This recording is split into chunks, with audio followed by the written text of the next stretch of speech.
que signifie Fouta Djallon? Comment la dénomination vient? Très bien. Fouta Djallon a été interprété, comme je viens de le dire, 1000 fois par les uns et les autres.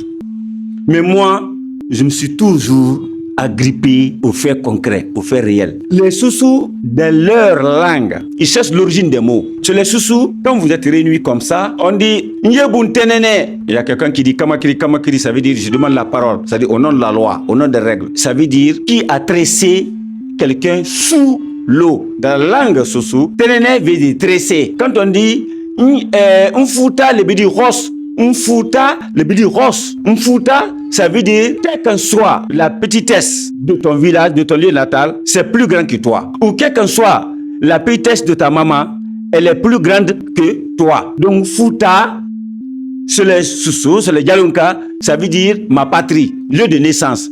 Mfouta neki, Mbarita naya. Tu as vu?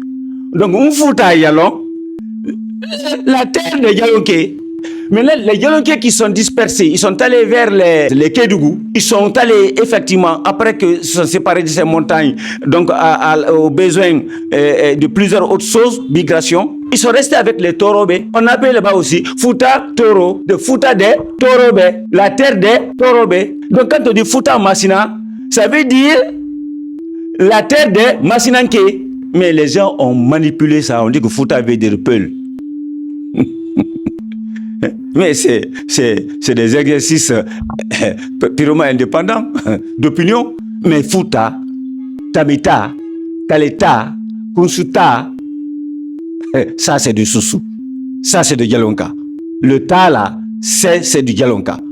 Ouais, on dit Kaleta, Kunsuta, Tamita, hein, Bateta.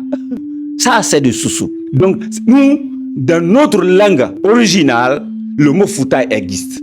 On dit Mfouta, le veut dire rosse. On le dit dans notre tradition, dans notre ménage culturel. Podcast Dissidence.